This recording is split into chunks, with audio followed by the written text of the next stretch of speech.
everyone, it's Fitz with the Daily Delivery. Hope you're doing well. I am doing great.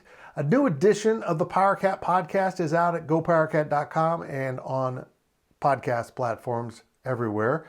If you haven't heard the PowerCat podcast, check it out. This one's kind of long, but it goes in depth on a lot of topics. And today for the Daily Delivery, I'm actually going to steal one of those topics we discussed on the podcast. It's a questions podcast. Our users, our VIPs at GoPowercat.com ask the questions and we answer them for all to hear.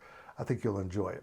Today's topic is about how Jerome Tang is being very intentional, methodical with his use of the transfer portal, and it's really quite an interesting approach. As we look around the landscape of college basketball now, when you take over as a coach, you have a great opportunity with the transfer portal just to start over. Get rid of everyone you don't want and bring in your own guys. You can hopefully hit the ground running.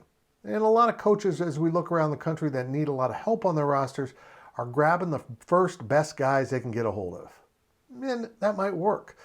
But Jerome Tang is looking at this from the long view. He plans on being at K-State a very long time, and he wants guys on his roster from day one that fit his idea of what a Kansas State basketball player will look like on the court and how they will handle their business off the court. He's recruiting guys he's had experience with or has had taken the time to get to know.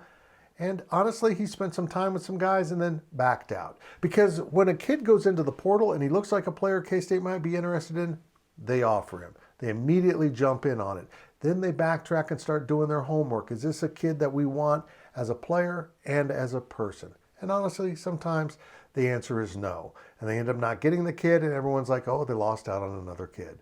In reality, Jerome Tang's being very patient because he knows a lot of players are still going into the portal. In fact, players can go into the portal until May 1st if they want to be eligible next season for fall/winter sports. There are good players still hopping in, and Jerome Tang is hopping on them if he sees fit. And it's all part of a master plan. Nothing he has done since the day he was hired at K-State was not part of his grand master plan. He has thought about this long and hard, from his assistant coaches to the type of players he wants. And he's really looking for players that made Baylor successful and took them to a national championship last season. That's the mold he's working with to try to get K-State's new roster. Will he fill that completely with this first year through the transfer portal? No, probably not. But he's going to build a foundation for a program that he plans on having for a very long time.